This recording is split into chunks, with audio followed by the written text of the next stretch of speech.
सदगुरु कबीर कहते हैं, भूला लोग कहे घर मेरा, जा घर में तो भोला डोले सो घर नाही तेरा। हाथी घोड़ा बैल बहाना संग्रह कियो घनेरा, बस्ती माँ से दियो खदेड़ा जंगल कियो बसेरा। बीबी बाहर हरम महल में बीच मियाँ का डेरा, नवगुण सूत अरुझ नहीं सुरझे जन्म जन्म उलझेरा। कहे कबीर सुनो हो संतों कठिन काल को घेरा। सदगुरु कहते हैं,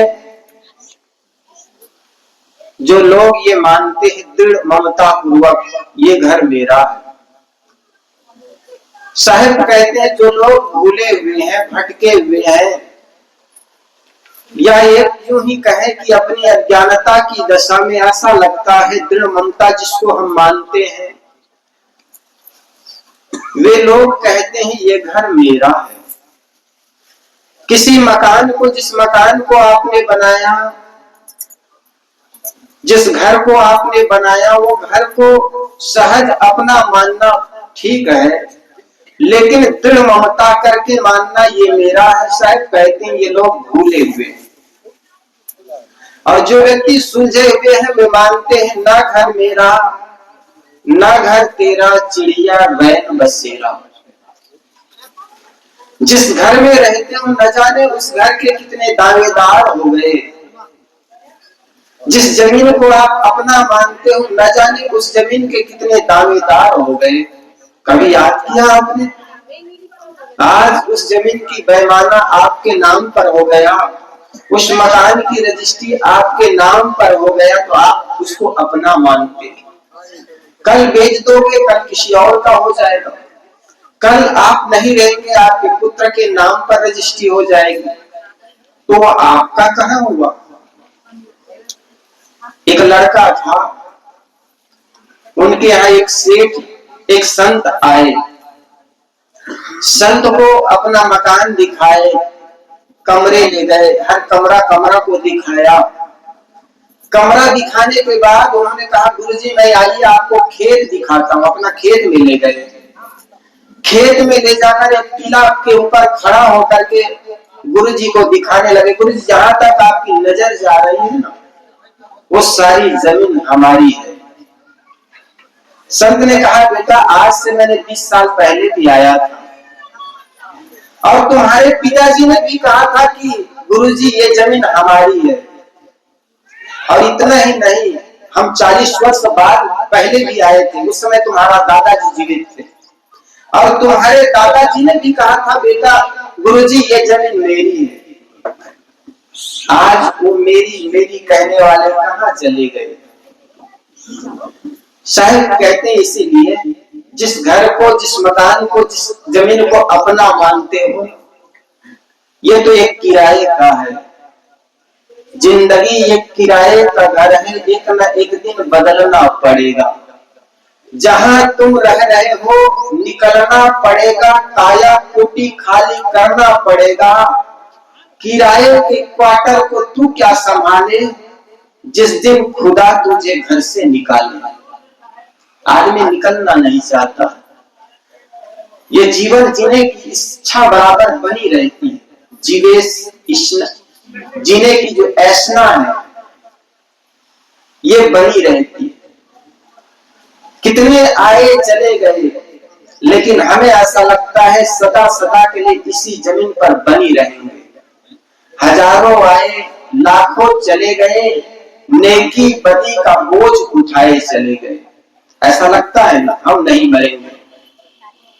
लेकिन सदगुरु कबीर कहते हैं, संतों ये मुर्दों का गांव, ये संसार में सब मर रहा है।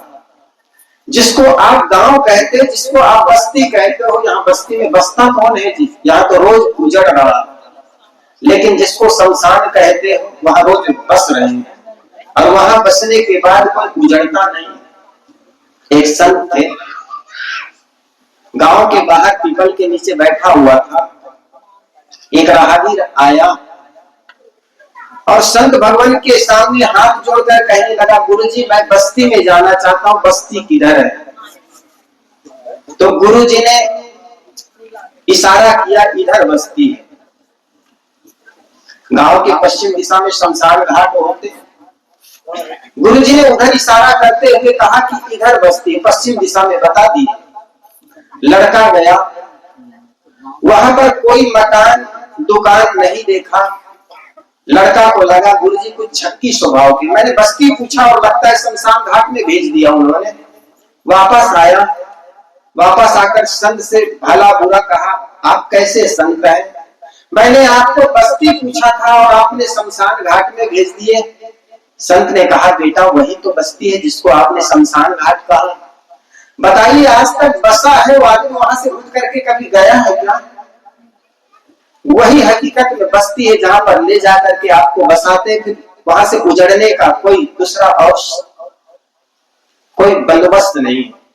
लेकिन जिसको आप बस्ती कहते हैं वहां रोज उजड़ रहे हैं। प्राण की जहां घटना घटे, प्राण जहां घटे, प्राण कहां घटती? मरघट जिसको कहते हैं, मरने की जो घटना घटे उसको मरघट कहते हैं। और कोई शमशान घाट में आज तक मरा है क्या? मरता तो आपके घर में है, उसको मरघट मरघट कहोगे तो अच्छा नहीं मानेगा, लेकिन प्राण अक्षर घट रहा है। पिछले बार दादा घट गए, इस बार पिताजी भी बीमार है, उनकी भी बारी आई। न जाने कितने उस घर से प्राण घट गए।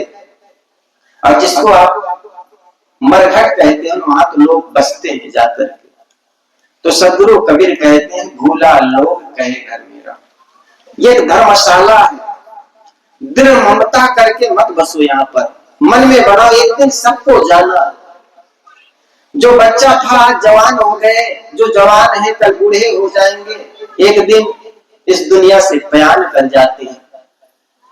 इकट्ठे कर जहां के जर सभी मुल्कों के मालिक थे, सिकंदर जब गया था दुनिया से दोनों हाथ खाली थे। किनके साथ क्या गया? हम सोचे कि हमारे पास बहुत संपत्ति है, धन है, तो संपत्ति और धन भी कुछ काम नहीं आएगा। मौत अचानक आती, मौत सबको आनी है, कौन इससे छूटा है? तू फना नहीं होगा ये ख्याल झूठा, सबको मरना। लेकिन जिस व्यक्ति को ये पता हो हर क्षण कि हमें एक दिन मर जाना है, क्या वो पाप करेगा? हमें तो ऐसा लगता है सदा सदा के लिए ऐसा ही बना रहेगा, इसलिए हम पाप पर पाप करते चले जाते हैं। संत लोग दो चीजों की याद दिलाते हैं, एक राम की, दूसरा मौत की। राम की इसलिए याद दिलाते हैं ताकि आप प्रपंच से हट करके अपने राम में रमो, और मौत की इसीलिए याद दिलाते हैं ताकि आपका मन वैराग्य से भरे। और जिसके मन में वैराग्य मौत और राम को 24 घंटा याद करेगा, वो आदमी क्या पाप करेगा? एक लड़का था, गुरुजी के पास रोज जाया करते थे। एक दिन गुरुजी को देख करके कहने लगा, गुरुदेव ये संसार के बीच आप जीते हैं, संसार को देखते हैं, तो क्या आपके मन मैला नहीं होता? आपके मन में खराबी नहीं आती? आपके मन में कभी किसी प्रकार के संसार के प्रति आकर्षण नहीं होता? तो संत ने कहा, बेटा ये बात तो बाद में पूछना, बाद में बताऊंगा। तुम्हारे चेहरे का लक्षण देख करके मुझे ऐसा लग रहा है कल सुबह 7 बजे आपका शरीर पूरा हो जाएगा। वो लड़का एकदम से कांप गया, कल मर जाना है। घर गया, न उनको पत्नी अच्छी लगी, न माँ अच्छी लगी, न जमीन जायदाद संपत्ति कुछ अच्छी नहीं लगी। अब तो कल सुबह मर ही जाना है। उनको ऐसा लगा जिनके पास मेरा द्वेष भाव था, किसी प्रकार के कोई कुछ हो गया था, उनके पास जाकर के हाथ जोड़ लूं, माफी मांग लूं। गया वो, जिनसे कुछ अनबन था उनसे भी जाकर हाथ जोड़ करके माफी मांगने लगा, कहीं भाई साहब मुझे माफ कर देना, मुझसे भूल में अनजान में आपको अपशब्द कह दिया था। सबसे वो माफी मांगते फिर रहा है आज, क्योंकि सुबह मर ही जाना है। लेकिन सुबह रात्रि में सोने के बाद सुबह अंगड़ाई लेकर उठा, तब भी उनके मन में हुआ कि सुबह 7 बजे मर जाना है, आज मौत आएगी। लेकिन 7 क्या 7:30 हो गया, मौत नहीं आई। गुरु जी के पास जाकर कहने लगा, गुरु जी आप भी कैसे हैं? मेरी भविष्यवाणी आपने बताई थी आज सुबह 7 बजे मर जाना है, लेकिन अभी भी मैं जीवित हूँ, 7:30 हो गया। गुरु जी ने कहा, बेटा ये बात तो अभी दरकिनार कर, ये बता कल इसी समय से अभी तक तुम्हारे मन में कितना पाप उठा? आपने किसी से झगड़ा किया, किसी प्रकार के राग द्वेष की बात आपके मन में आया? उन्होंने हाथ जोड़ करके कहने लगा, गुरुदेव 24 घंटा से मुझे अपनी मौत लहरा रही मेरे मस्तिष्क पर। मैं किसके प्रति राग की बात सोचूं, किनसे मोह करूं, किनसे द्वेष करूं? मुझे तो हर क्षण मौत ही याद आ रही थी। संत ने कहा, बेटा तूने एक प्रश्न किया था ना कि गुरुजी संसार के प्रति आकर्षण आपका मन होता है कि नहीं? तो बेटा यही बात है, मैं भी 24 घंटा अपनी मौत को याद करता हूं। जो व्यक्ति 24 घंटा अपने मौत को याद करे, राम को याद करे, उनके मन में कभी पाप उठेगा जी? पाप तो तब उठता है जब हम मौत को भूल जाते हैं, और मौत को जो आदमी हर क्षण याद करता है, उनके मन में पाप कैसे आएगा? हर दिन आप सोचो, एक नया जीवन मिला है आज, हर रोज तो नया है। जिस दिन नया साड़ी पहनते हो, नया कपड़ा पहनते हो, मन कितना अच्छा लगता है। उसी प्रकार आज का जीवन मानो आज एक नया जीवन मिला है। दर्जनों साड़ियां होती है, घंटों बीत जाते हैं, आज कौन से रंग का कपड़ा पहने, फुल पैंट की शर्ट की पैजामा की धोती। एक भाई बता रहे थे, सर घंटों बीत जाता है, आप लोगों के बड़ा अच्छा है, एक ही कलर है और डिजाइन भी कुछ नहीं है, उसमें आपका कोई समय बर्बाद नहीं, हमारे घंटों समय बीत जाता है कि कौन से आज पहने। तो कलर में भी आदमी का मन नाचता है। हम कौन से कपड़ा पहने तो समाज के लोगों को, संसार के लोगों को अच्छा लगे। अच्छा लगने का मन अच्छी बात है, कुरूप दिखना भी एक हिंसा है। किसी आदमी को आप कुरूप लगते तो आप समझे हिंसा कर रहे हैं। हर आदमी को चाहिए हम ही अच्छा ना दिखे, हमारे घर भी अच्छा दिखे। कितने घरों में जाओ, कितना मन प्रभावित होता है। जहां पर कपड़ा होना चाहिए वहां कपड़ा टंगा हुआ है, रखा हुआ है अलमारी में या ताक में, बहुत व्यवस्थित होता है। और कितने घर जाओ तो मालूम तोरण फैलाते हो ना, वैसे ही कोई साड़ी फैल रही, ब्लाउज फैल रही, अलग अलग कपड़ा सब फैला हुआ। इतना ही नहीं, बच्चों का नाक निकला तो दीवार में पोंछ दियो, चमक रहा है चांदी की तरह। ऐसा मत करो, व्यवस्थित जीवन। कितने के किचन के घर में जाओ तो वो भाई साहब का बंडी पुरानी हो गई, बस उसी से तावा पोंछ रहे। नया कपड़ा लाओ, 10 रुपया मीटर में कपड़ा आता। किचन के लिए सदा साफ कपड़ा प्रयोग करो, अपने पहने हुए कपड़े का कदापि प्रयोग मत करो। व्यवस्थित जीवन। कितनी माताएं होती थाली में जब भोजन पास करके आती है तो भोजन बड़ा अच्छा लगता है। कुछ लोग दाल चावल सब एक ही मिला हुआ है। व्यवस्थित जीवन जियो, जहां रहे कपड़ा जैसे प्रेस करके पहनते हो।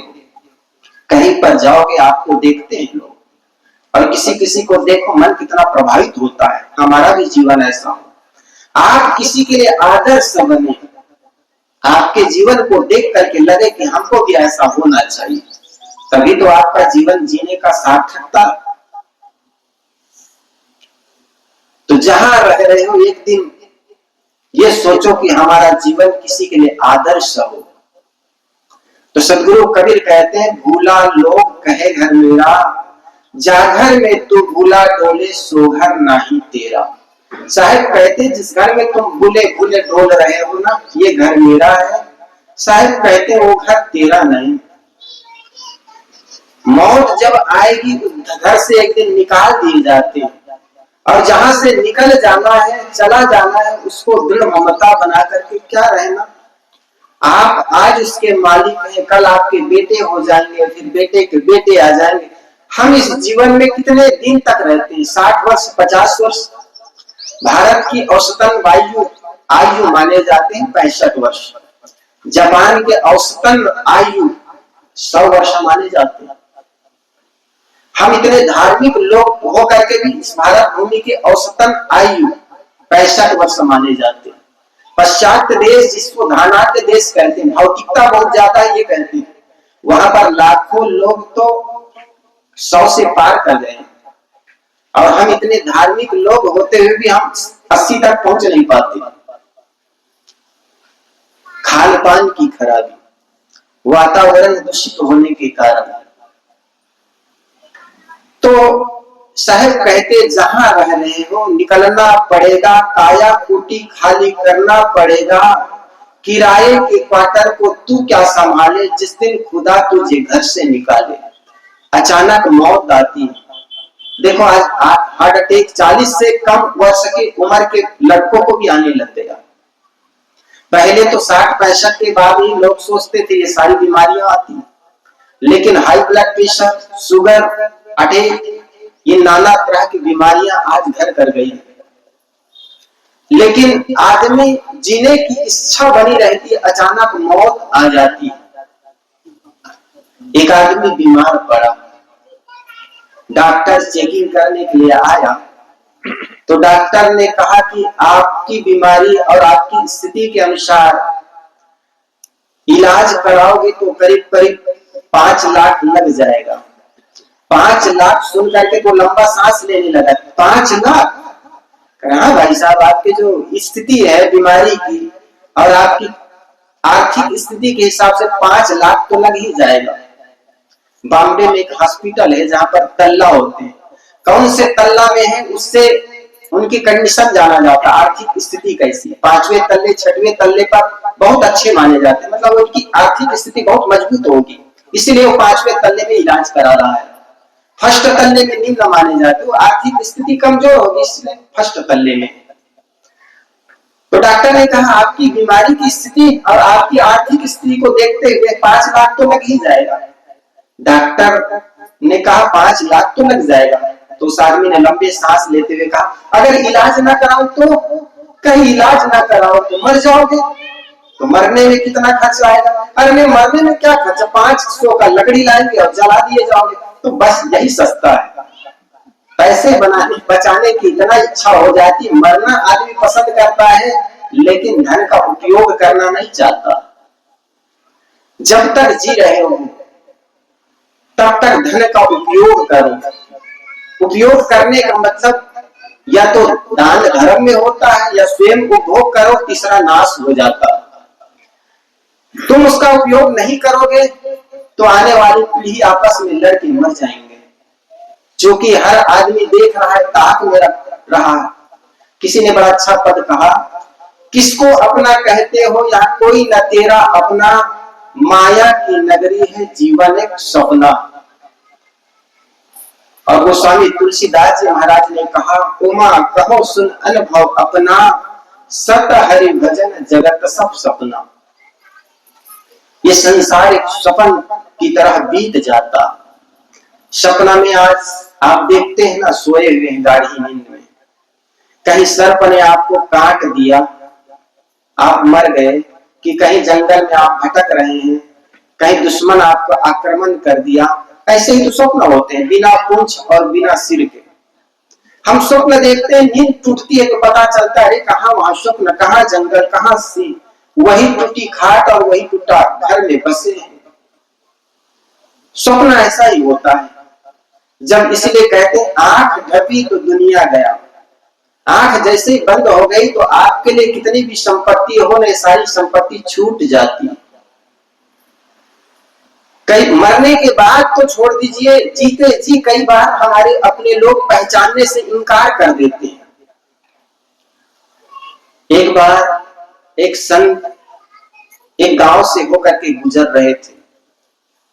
सेठ दुकान में बैठा हुआ था, तो वो संत जब उधर उस दुकान के सामने से गुजरा तो सेठ को देख करके उन्होंने कहा, साहेब बंदगी। तो सेठ ने अपना मुख फेर लिया। उन्होंने सोचा दान दक्षिणा के लिए चला आया, आजकल संत लोग दान दक्षिणा के लिए जाते हैं, तो ये भी चला आया होगा, तो मुख फेर लिया। तो संत ने सोचा हो सकता है ये साहेब बंदगी से नाराज रहता हो, ओम शांति वाला हो, तो उन्होंने कहा ओम शांति, तो दूसरी तरफ फेर लिया। तो उन्होंने सोचा हो सकता है ओम शांति और साहेब बंदगी से एलर्जी हो, तो राधा स्वामी वाला, तो उनका राधा स्वामी। तो वो बिल्कुल आंख ही बंद कर लिया। संत ने देखा इस आदमी बड़ा अहंकारी, धन के प्रति इनको बड़ा अहंकार है, इसको मजा चखाना चाहिए। उन्होंने पढ़ लिया ये सेठ जाता कहाँ है सुबह उठ करके, क्या करता है, एक्टिविटी दिन भर का क्या है। तो देखा सुबह उठता है, गंगा स्नान करने जाता है। तो संत ने उस सेठ का भेष बना लिया, रूबरू वैसा ही सेठ का रूप बनाया। सुबह जैसे ही सेठ गंगा स्नान करने के लिए गया, सेठ का रूप बना करके संत उनके घर में प्रवेश कर गया। लड़के लोग सेठ को देखकर पहचान नहीं पाए कि ये सेठ है कि संत है, और संत को पिताजी समझ करके कहने लगा, पिताजी इतने जल्दी कैसे चले आए। तो संत जो उनका सेठ बना हुआ था, उनका बेटा क्या बताऊं, कोई बहरूपिया मेरा ही रूप बना करके नदी के किनारे टहल रहा है। मैंने सोचा वो धोखा न दे जाए, इसलिए मैं जल्दी आ गया, यही नहा लेता हूँ, स्नान कर लेता हूँ। अब वो संत सेठ का रूप बना करके सेठ के घर में घुस गया, और सेठ ने कहा, देख बेटा वो बहरूपिया आए तो कभी घुसने मत देना। सेठ बकायदा स्नान करके आया, गेट पर जैसे ही चढ़ा तो सेठ के लड़का ने कहा, क्या कर रहे हैं आप, कौन है। सेठ ने कहा, बेटा मुझे नहीं पहचानते हो, मैं तुम्हारा बाप। कहा, हमारे पिताजी तो हमारे घर में पहले से आ गए, तुम कहां से चले आए, भाग जाओ, अन्यथा जेल में बंद करा दो। वो सेठ कहते रहे, बेटा मैं तुम्हारा बाप हूं, लेकिन बाप मत कहो, अभी 2-4 कोड़े लगाऊंगा आपको। हमारे पिताजी हमारे घर में है और तुम धोखा देने चले आए।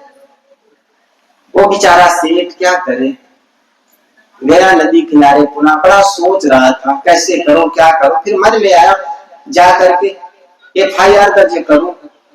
उस समय छोटा मोटा राजा हुआ करते थे, शिकायत करने गया, कहे, राजन साहब मैं बड़े आफत में हूँ, क्या हुआ, मेरे घर में मेरे ही रूप बना करके कोई बहरूपिया घुस गया है और मेरे बेटा मुझे पहचानने से भी इनकार कर गया। तो सेठ ने दोनों को बुलाए, तो सेठ राजा दोनों को पहचान नहीं पाए, कौन असली सेठ है कौन नकली सेठ। तो बन ठन के जो संत सेठ बना हुआ था, उन्होंने कहा, राजन इसमें पहचानने क्या बात, पिछले बार लड़के की शादी में कितना खर्चा आया मैं बता दूं या ये बता दे, और दोनों में से एक बता दे, वो असली मान ले। तो राजा को बात समझ में आ गई, हाँ ये बात हो सकता है, पहचानने का एक ही तरीका है। अच्छा बता, तो अपने को ओरिजिनल सेठ मानते हो तो बताइए, पिछले बार जब लड़के की शादी तूने किया तो खर्च कितना आया। तो असली सेठ ने कहा, राजन ये सब मुझे पता तो नहीं, लेकिन कापी में लिख कर रखा है, आप कहे तो बता दूं मैं। तो जब नकली सेठ बना हुआ तो पहले से पढ़ लिख कर आया हुआ, सारे कापी वापी उलट पुलट कर देख लिया। उन्होंने कहा, राजन हम ना बताए क्या ये बताएगा, हम बता देते हैं, अभी पिछले बार लड़के की शादी उसमें अमुक इतना लाख खर्च आया। फिर राजा ने सोचा एक प्रश्न से हल नहीं होगा, दूसरा प्रश्नों का भी उत्तर देना पड़ेगा। अच्छा ये बताइए, पिछले बार का व्यापार जो हुआ उसमें कितना लाभ और कितनी हानि हुई। तो असली सेठ भी उसमें भी बता नहीं पाए।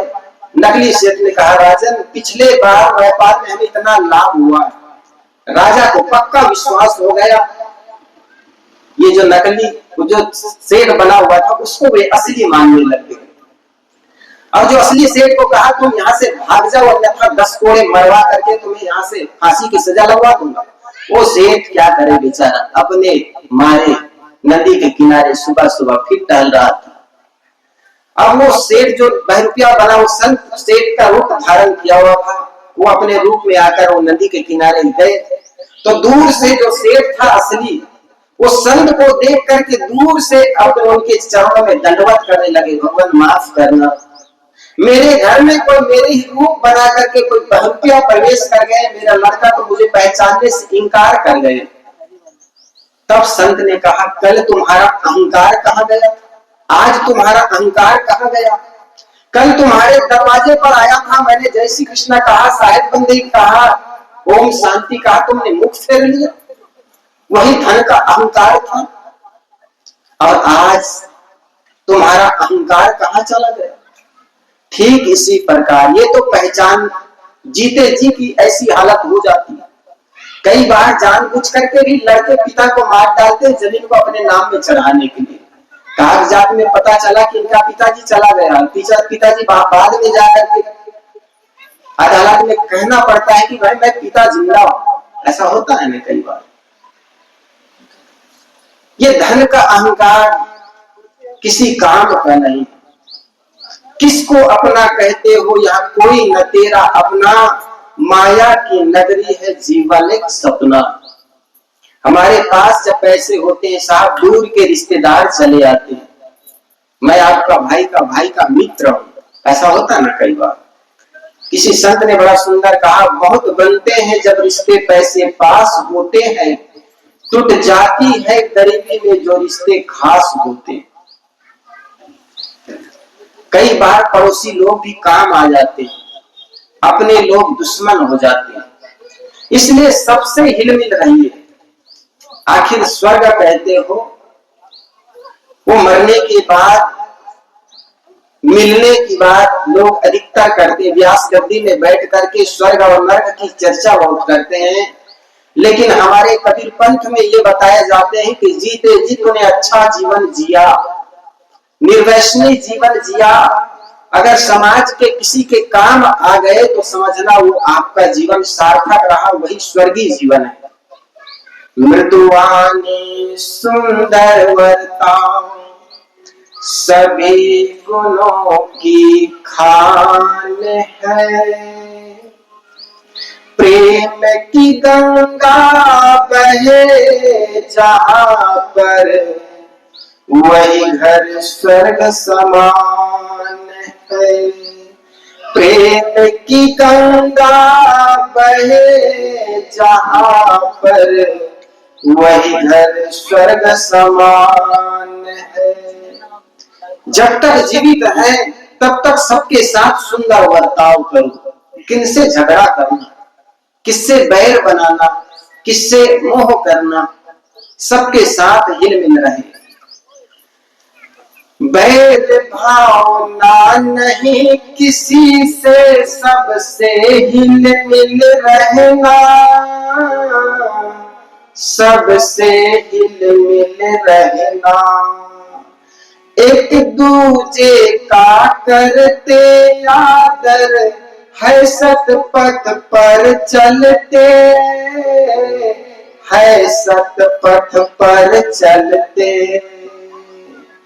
खिले जहां पर फूल खुशी के, होठों पे मुस्कान हो।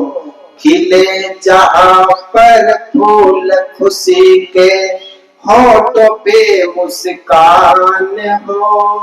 प्रेम की गंगा बहे जहां पर, वह घर स्वर्ग समान हो।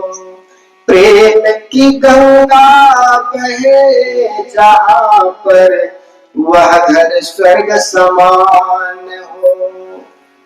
जब तक जीते हो सबके साथ मीठी वाणी का प्रयोग करो। कितने लोग उठते हैं, काव काव काव काव करने लग जाते। आज उनके कौवा उनके छत पर भी बैठना छोड़ दिया।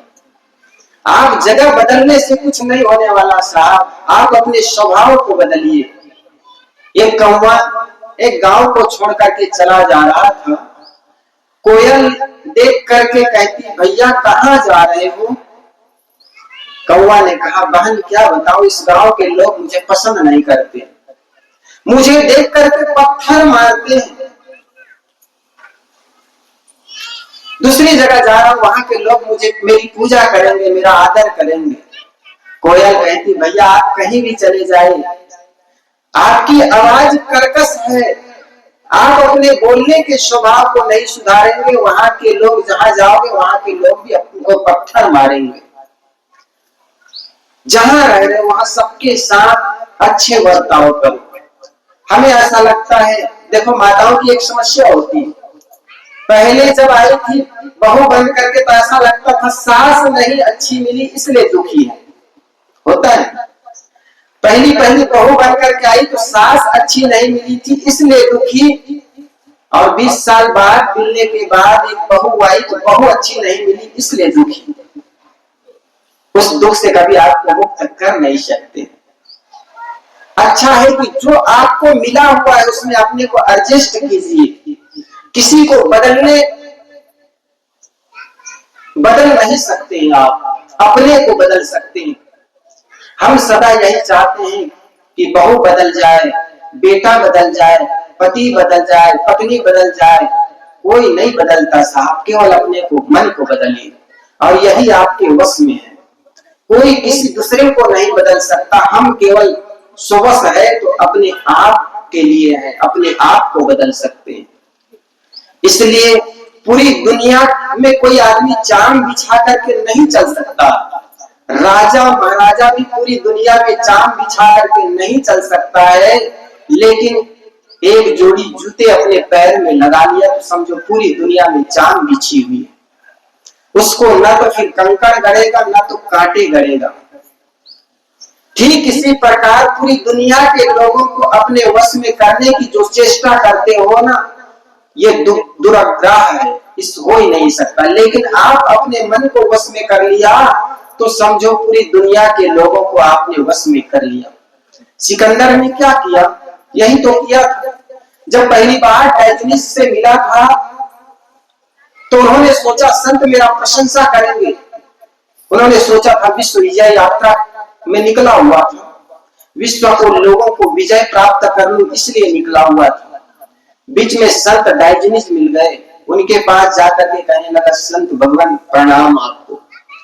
डायोजनीस नामक संत ने पूछा बेटा जीवन में क्या चाहते हो? उन्होंने कहा गुरुदेव मैं विश्व विजय प्राप्त करना चाहता हूँ।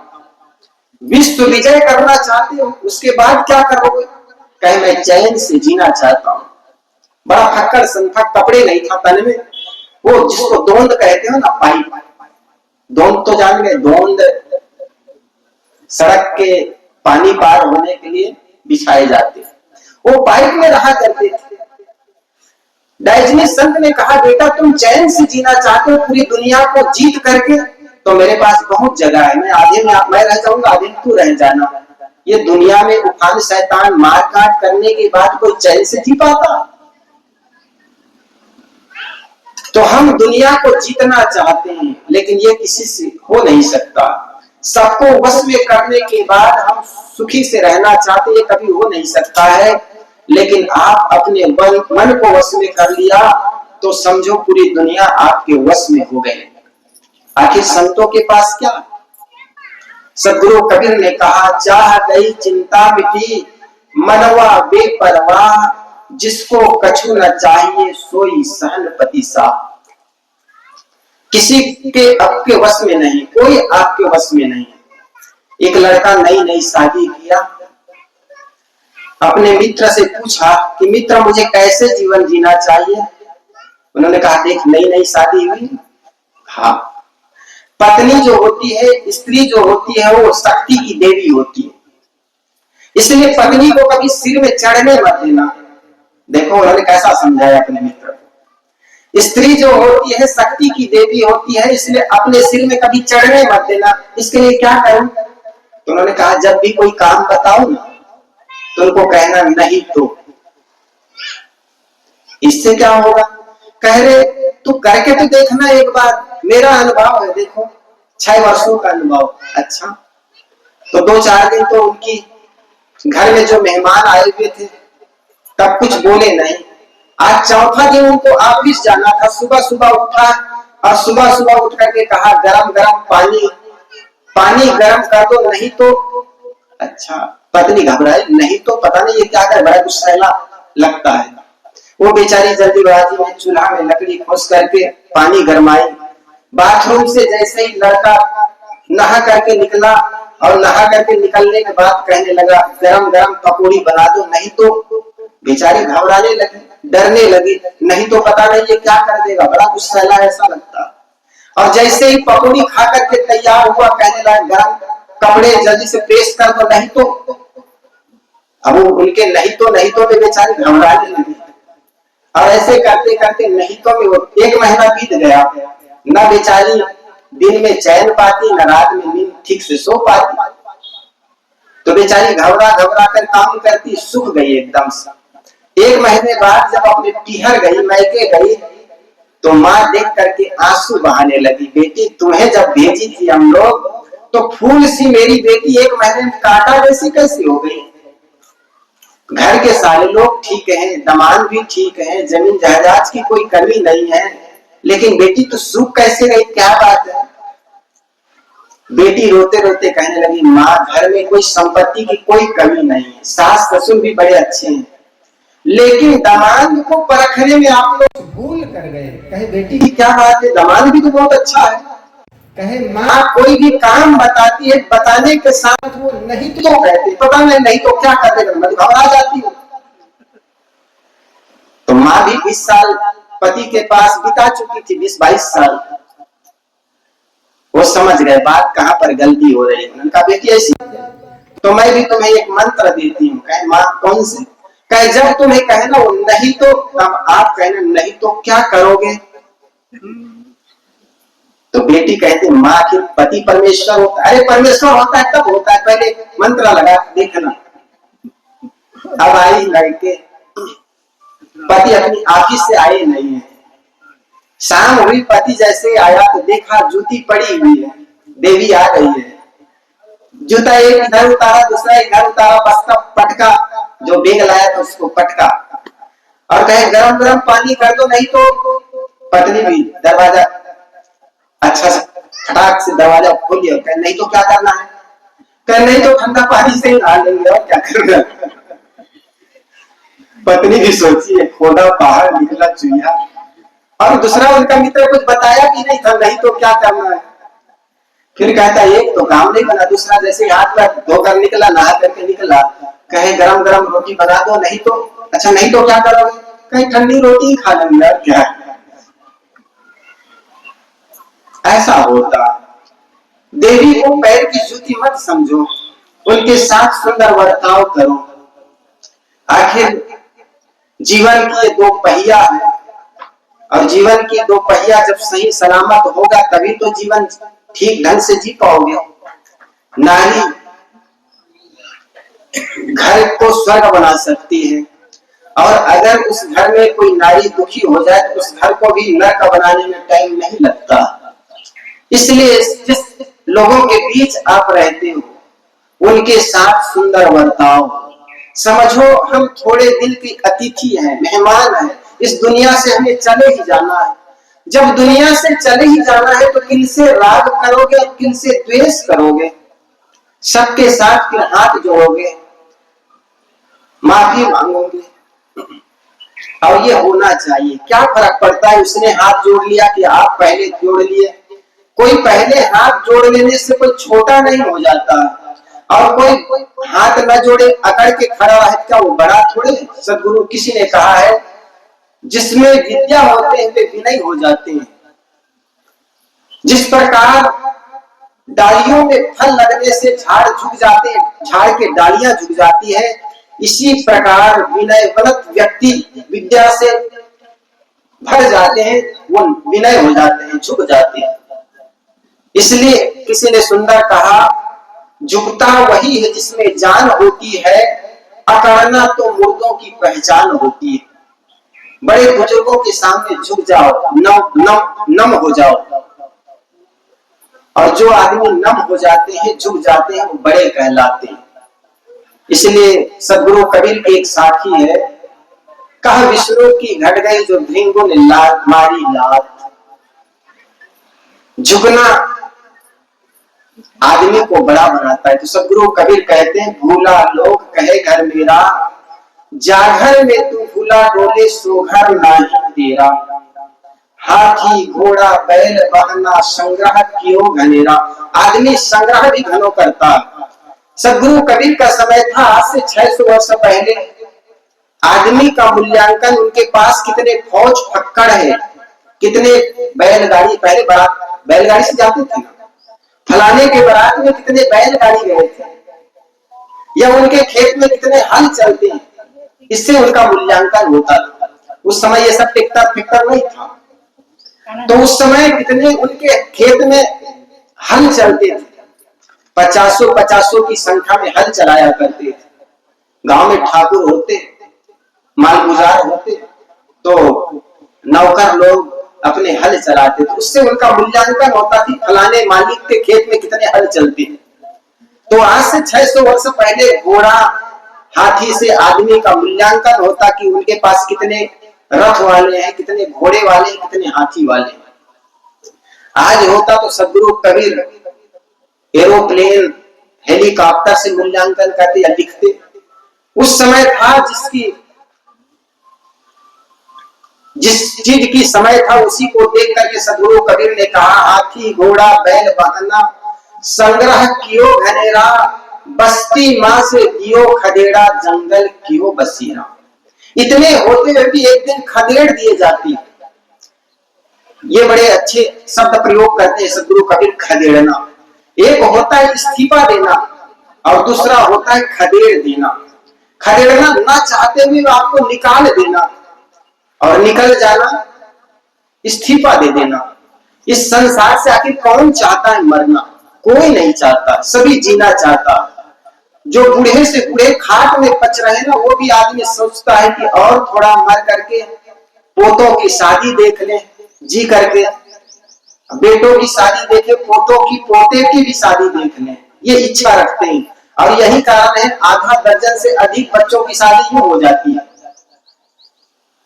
एक बुढ़िया माँ थी, वो रोज याद करती है, मौत क्या मुझे आप भूल गए हैं। कहा जाता है एक दिन मौत मौज में थी, वो चली आई, बुढ़िया सो रही थी। रात में जैसे उनके पैर को दबाने लगी मौत, तो बुढ़िया पूछने लगी, बहन आप कौन है? कहने लगी, बहन उसे जिसे तुम रोज याद करती हो वही मैं हूं। कहे, बहन मैं किसको रोज याद करती हूँ? कहे, बहन तुम रोज मौत को याद करती हो ना, तो आज मैं आ गई हूं। मौत का नाम सुनकर वो जो माता जी थी, बूढ़ी थी, एकदम घबरा गई। कहे, माँ कहे आप किस लिए आई हो? कहे, बहन रोज तुम याद करती हो ना, आज तुम्हें लेने आई हूं, चलो। इतना सुनकर तो घबरा गई, कहने लगी, बहन मुझे ले जाकर कि क्या अखाना डालोगी, अचार डालोगी? घर में जवान जवान बहू बेटे उन लोगों को ले जाएगी। ये तो बात कहने समझाने का एक तरीका है। कोई माँ बाप नहीं चाहते कि हमारे बच्चों को ले जाओ, लेकिन कुल मिलाकर आदमी जीना चाहता है। हाथी घोड़ा बैल वाहना संग्रह कियो घनेरा, बस्ती माँ से दियो खदेड़ा, जंगल कियो बसेरा। 12:30 तक आप भी बोलेंगे, तब थोड़ा 1:45 तक शायद कहते, हाथी घोड़ा बैल वाहना संग्रह कियो घनेरा, बस्ती माँ से दियो खदेड़ा, जंगल कियो बसेरा। कितने ही सुंदर आप घर बना लिए, लेकिन अंततः आपका बसेरा जंगल में होगा। शरीर के छूट जाने पर, जीव के निकल जाने पर, ये शरीर को ले जाकर के शमशान घाट में लोग गाड़ देते हैं, जला देते हैं। आप चाहे कि इस घर को बनाने में मैंने खून पसीना एक कर दिया है, और बेटों से कहे कि बेटा इस घर को बनाने में मैंने ताजिंदगी लगा दी, पूरी शक्ति लगा दी, तो मर जाने के बाद भी इस घर के कोने में मुझे रहने देना। तो लड़के लोग भी कहेगा, पिताजी माफ करना। शरीर के छूट जाने पर अर्थात जीव के निकल जाने पर लोग शमशान घाट में ही ले जाकर के गाड़ दिए जाते हैं। इसलिए आपको भी शमशान घाट में ही ले जाना पड़ेगा। तो सबको एक दिन शमशान घाट में बसेरा करना होता है। साहब कहते, बस्ती माँ से दियो खदेड़ा, जंगल क्यों बसेरा, बीबी बाहर हरम महल में बीच मियां का डेरा। कोई आदमी अपने वैवाहिक स्त्री को तो बाहर निकाल दे और रखेल को अपने घर में ले आए, क्या उसे सुखी मिलेगी? इसी प्रकार इंसान के सहज स्वभाव, सद्गुण, सदाचार, विवेक, विचार को तो इन्होंने बाहर कर दिया और दुर्गुण दुराचारों को अपने हृदय में जगा दिया। क्या उनसे सुख मिलेगा? जब विवाहिता स्त्री से उनको सुख नहीं मिला, तो रखैल स्त्री से कैसे सुख मिल सकता? इसी प्रकार सद्गुण सदाचार को जो आदमी बाहर निकाल दिया, तो अपने अंदर दुर्गुण दुराचार करने वाला व्यक्ति सुखी कैसे रह सकता। इसी को साहब बड़े उपमा देते हैं, बस्ती माँ से दियो खदेड़ा, जंगल कियो बसेरा, बीबी बाहर हरम महल में बीच मियाँ का डेरा। साहब कहते हैं पति जो है बीच में और विवाहिता स्त्री बगल में, मतलब बाहर कर दिया, और रखेल को अपने घर में निवास दे तो उनसे सुख नहीं रह सकता। इसी प्रकार सद्गुण सदाचार को हमने बाहर कर दिया जिससे हमें सुख मिल सकता, लेकिन दुर्गुण दुराचार को हम छोड़ नहीं पाते, उनको ही लेकर के हम जीवन जी रहे हैं, इससे हमारे जीवन में सुख नहीं आ सकता। सद्गुण सदाचार से ही व्यक्ति का जीवन सुखमय हो सकता, लेकिन हम सद्गुण सदाचार को बाहर कर दिया, जीवन में विवेक विचार को हमने बाहर कर दिया और दुर्गुण दोष को हमने अपने हृदय में जगह दे दिया, तो कैसा सुखी रहेंगे। वे आदमी व्यसन विलास को जीवन मान लेता और व्यसन विलास के चलते आदमी तन धन और धर्म ये तीनों बर्बाद करता, और इससे कभी किसी को सुख मिला। सुख चाहते हो तो दुर्गुण दुराचार से दूर रहना पड़ेगा, विवेक विचार को अपने जीवन में धारण करना पड़ेगा, और जो व्यक्ति विवेकी होता है, विचारवान होता है, सद्गुणी सदाचार होता है, तो निश्चित आदमी सुखी रहता है। तो साहब कहते हैं बीबी बाहर हरम महल में बीच मियाँ का डेरा, नवगुण सूत अरुझ नहीं सुलझे जन्म जन्म उलझेरा।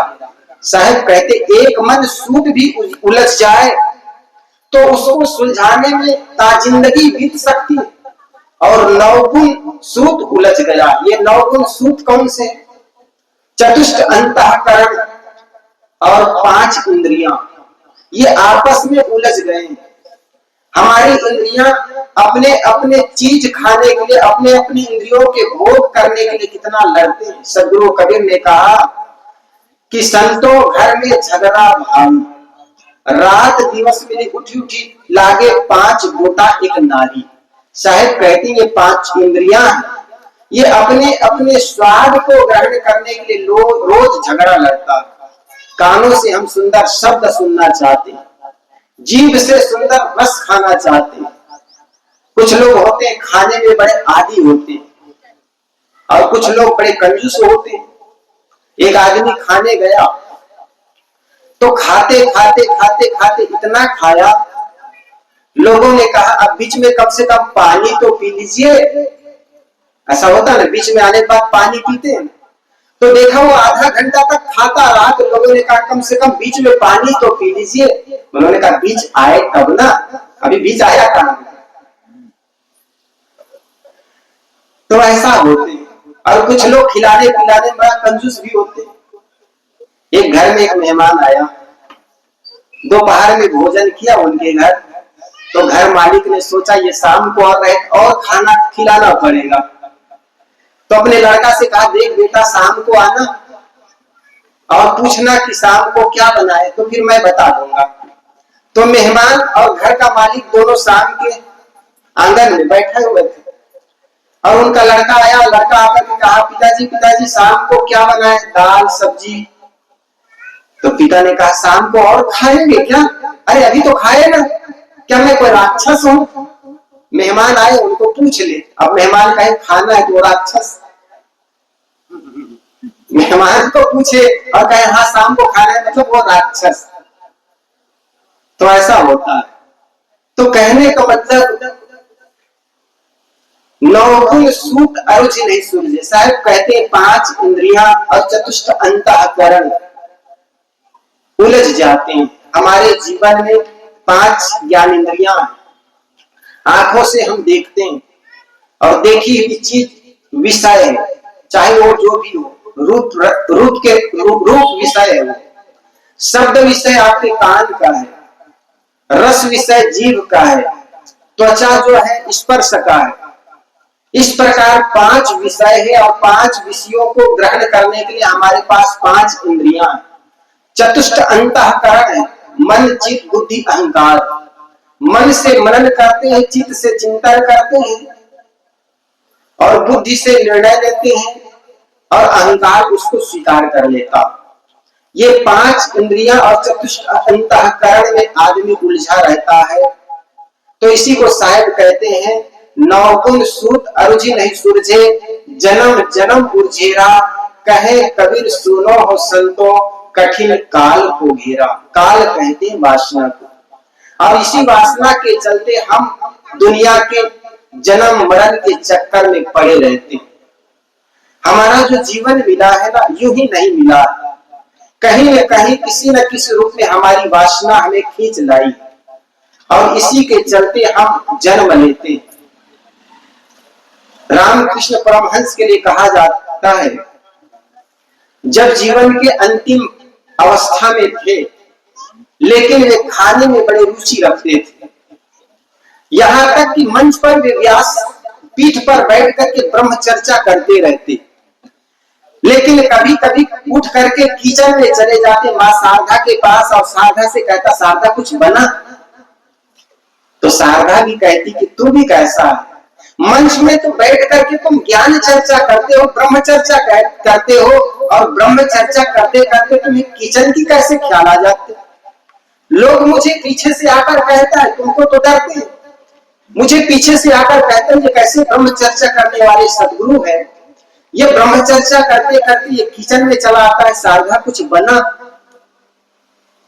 तो रामकृष्ण परमहंस मुस्कुरा कर कहते, शारदा जिस दिन मैं खाना छोड़ दूं ना, उस दिन जान लेना 4 दिन बाद मेरी मृत्यु हो जाएगी। और हुआ भी ऐसा ही। एक दिन शारदा सुंदर हलवा बना करके रामकृष्ण परमहंस के पास गई और कहे, भगवान कुछ खा लीजिए। रामकृष्ण परमहंस ने कहा, आज खाने की इच्छा नहीं। तब उनको पहले की बात याद आने लगी, 4 दिन बाद, जिस दिन मैं छोड़ दूं ना खाना, उसके ठीक 4 दिन बाद मेरी मृत्यु हो जाएगी। और कहा जाता है तब उनको याद आई कि लगता है अब 4 दिन बाद इनका शरीर पूरा हो जाएगा। वो फिर छटपटाने लगा, किसी भांति खा तो ले, लेकिन वे 4 दिन भोजन नहीं किया और चौथे दिन उनका परिणाम हो गया। उनकी जो वासना थी खाने की, वो बची रही थी, और जिस दिन ये वासना खत्म हो गई, उनकी शरीर पूरा हो गया। हम जी रहे हैं क्योंकि हमारी वासना बची हुई है। कई आदमी को पूछो आप जीवित क्यों हो, एक आदमी को पूछा आप जी क्यों रहे हो, कहे महाराज मौत नहीं आती इसलिए जी रहे हैं, और क्या करें, मौत नहीं आती है इसलिए जी रहे हैं। आप अपने से पूछो खाते क्यों हो, तो जीने के लिए, और जी क्यों रहे हो, कहे क्योंकि मौत नहीं आती इसलिए जी रहे हैं। ये जीवन की कोई सार्थक उत्तर नहीं रहा। जियो इसलिए ताकि जीवन का मूल उद्देश्य परम शांति को प्राप्त कर सको। संसार में धन तो बहुत लोगों ने पाया, ऊंचे से ऊंचे पद भी लोगों ने पाया, लेकिन शांति कहाँ है? हमने संपत्ति के पहाड़ पर भी बैठे लोगों को अशांत देखा है। क्यों? क्योंकि धन से कभी किसी को शांति नहीं मिली। अरे धन में सुख ढूंढन वालों, तुम धन वालों से पूछ लो, चैन नहीं मिलता है भैया पल भर के व्यवहार में। धन में किसको सुख मिला? कल तक हम धन के लिए परेशान थे, आज धन बढ़ गया तो धन की चोरी ना हो जाए इसलिए नींद नहीं आती। कितने धनिक लोग तो टेंकुलाइजर की दवाई खा खा करके सोते हैं। कम से कम गांव के मजदूर तो दिन भर काम करता है और रात में 8 घंटा खूब नींद आती, और शरीर थक जाए तो ये साहब कौन से बिस्तर में सो रहे, दरी में कि खाट में कि जमीन में, ये पता नहीं लगता। इसलिए कई बार होता है तन का बिस्तर न मिले तो भी नींद आ जाती, लेकिन अंदर मन बेचैन है ना, मन अशांत है, तो डल्लफ के गद्दे और एसी रूम में सो करके भी आपको नींद नहीं आती। तन का बिस्तर मिल जाए पर नींद कुतर से नहीं, काट पर भी सोकर मिलता कांटों पर भी सोकर मिलता किसी के मन को चैन। अरे कोई कारण होगा, अरे कोई कारण होगा। कभी कभी देखो घर में पति पत्नी के बीच हिंदुस्तानी पाकिस्तानी बमबारी हो गया हो ना, रात करवटें बदलते बीत जाती, नींद नहीं आती साहब। कभी देखना किसी भिखारी को आपने मुट्ठी भर अनाज दे दिए,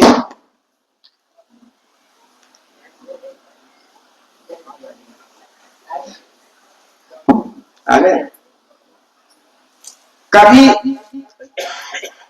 दरवाजे पर आए किसी भूखे व्यक्ति को आपने अनाज दे दी, भोजन दे दिया, 2 रोटी दे दी। सास बहू के बीच बहुत अच्छी आज बातें हुई, मन बड़ा प्रसन्न है। 8 घंटा रात्रि कैसे बीतती पता नहीं चलता। उस दिन देखना जब भाई भाई में कुछ अनबन हो गया, किसी बात को लेकर, जमीन को लेकर, मकान को लेकर, रात भर बिस्तर में छटपटाते रहोगे लेकिन नींद नहीं आती। तो आपके बिस्तर क्या है ये बड़े महत्वपूर्ण नहीं है, आपका मनः दशा क्या है ये बड़े महत्वपूर्ण है। खाने में आप काजू किशमिश बादाम खाते ये भी महत्वपूर्ण है। आपका मनः दशा अगर अच्छी है तो सूखी रोटी भी आपको ऊर्जा देगी साहब। गांव के किसान देखो सुबह उठ करके शाम के बासी को खाता और खेतों में जाकर हल चलाता है, फावड़ा चलाता है, वही बासी रोटी भी उनके लिए अमृत का काम कर जाती है। और सेठ साहूकार को देखो सुबह उठता है, काजू किशमिश बादाम का जलपान करता है और तो भी ऊपर से खट्टी खट्टी डकार आता है। एक आदमी दिन भर काम करता है ताकि 2 वक्त की रोटी मिल पाए और एक आदमी दिन भर चलता है ताकि 2 रोटी खाने के लिए भूख तो लगे। बड़ी समस्या। एक आदमी को सोने के लिए बिस्तर नहीं, वो सोचता है कि सोने के लिए 5 फीट जगह तो मिल जाए, और एक आदमी सुंदर डल्लफ और एसी के गद्दा रूम में सोया लेकिन नींद ही नहीं आ रही। काम ऐसा करो दिन भर की रात्रि 8 घंटे नींद बहुत गहरी आए। किसी नीतिकार ने बड़ा सुंदर कहा, 8 महीने ऐसे काम कीजिए कि 4 महीने सुख से जी सको। चौमासा बारिश में लोग घर से बाहर नहीं निकल पाते थे, इसलिए तुम इतना कमा लो 8 महीना कि 4 महीना तुम बैठ करके खा सको। जवानी ऐसे काम कीजिए कि बुढ़ापा अच्छा कट सके। दिन भर ऐसे काम कीजिए रात में नींद आ सके, और रात ऐसे बिताइए कि सुबह किसी को मुख दिखाने में शर्म न आए। जिंदगी सभी आदमी चाहता है कि हमारा जीवन अच्छा हो, हमें लोग सम्मान दे, हमारी प्रशंसा करें। ये तब हो पाएगा जब हम अपने जीवन को वैसे बनाएंगे। वही तुमको मिल रहा है जो कि पहले से दिए हो, उसी का फल सामने है शुभ अशुभ जो कुछ किए हो। जो हम औरों से चाहते हैं वो औरों में हम बांटे, तो निश्चित जानिए जो बांटोगे वही लौट करके मिलता है। सदगुरु कबीर ने कहा, ओए पेड़ बबूल का आम कहां से खाए। बबूल का पेड़ लगाकर तुम घी से भी सींचोगे, अमृत से भी सींचोगे, तो आम नहीं लग जाएगा, वो बबूल के कांटे ही आएंगे। इसलिए अगर आम चाहते हो आम का बीज रोपो, उसमें मीठे फल लगेंगे। तो इस दुनिया से सबको एक दिन जाना है, और जाने के पहले जीवन के अर्थ को समझो। अर्थी उठे इसके पहले जीवन के अर्थ को समझे, चीता जले इसके पहले जीवन की चेतना को जगाओ। अंतिम में एक दृष्टांत सुनाकर मैं अपनी वाणी को विराम दूंगा। 2 लड़के थे, दोनों लड़के गांव के बाहर शाम के समय आपस में चर्चा कर रहे थे। एक लड़का कह रहा था, यार जानते हो मेरे पिताजी जब मरे तब कितना छोड़ करके मरे। दोनों लड़के के उनके पिताजी गुजर गए थे, मर गए थे, चले गए थे। समझ में आया ना? मेरी बात तो समझ में आ रहा है? दोनों के पिताजी चले गए थे, मर गए थे। तो एक ने कहा, यार जानते हो मेरे पिताजी मरे तब कितने रुपए छोड़ करके मरे? उन्होंने कहा कितने रुपए? कहे 10 लाख रुपए छोड़ करके मरे। तो दूसरा लड़का से भी रहा नहीं गया, ये लड़का इतना डिग मार रहा है, 10 लाख रुपए कह रहा है। तो उन्होंने कहा बस 10 लाख रुपए छोड़ करके मरे तुम्हारे पिताजी। तो क्या तुम्हारे पिताजी जब मरे तो उससे ज्यादा छोड़ करके मरे क्या? 20 लाख, 30 लाख? उन्होंने कहा इससे ज्यादा गिनती आती नहीं क्या तुम्हें? तो लड़का ने कहा 40 लाख, 50 लाख, 1 करोड़। उन्होंने कहा भले आदमी, इससे ज्यादा और गिनती आती है क्या? उस लड़का ने सोचा यार ये करोड़ गिना दिया। अभी पिछले बार इनकी मां बीमार पड़ गई थी, डॉक्टर ने कहा था ऑपरेशन करना पड़ेगा, 10 लाख लगेगा। तो 10 दरवाजे तो झांका था, मांगा था उधारी, तो भी करा नहीं पाया था। और ये हट कर गया कि 1 करोड़ गिना दिया। तो अच्छा ये बता यार, इनसे क्या ज्यादा 1 करोड़ से ज्यादा छोड़ के मरे तुम्हारे पिताजी? उन्होंने कहा अरे भले आदमी, 1 करोड़ 2 करोड़ क्या कहते हो? मेरे पिताजी जब मरे तो पूरी दुनिया छोड़ करके मरे। और ठीक हम लोगों के साथ भी यही घटना घटनी है। जब हम इस दुनिया से जाएंगे तो पूरी दुनिया छोड़ करके सबको एक दिन मरना होगा। इसलिए सदगुरु कबीर के प्रसिद्ध पद, भूला लोग कहे घर मेरा, जा घर में तू भूला डोले, सो घर नाही तेरा। हाथी घोड़ा बैल बहना संग्रह कियो घनेरा, बस्ती माँ से दियो खदेड़ा, जंगल कियो बसेरा। बीबी बाहर हरम महल में, बीच मियाँ का डेरा। नौगुन सूत अरुचि नहीं सुलझे, जन्म जन्म उर्झेरा। कहे कबीर सुनो हो संतों, कठिन काल को घेरा।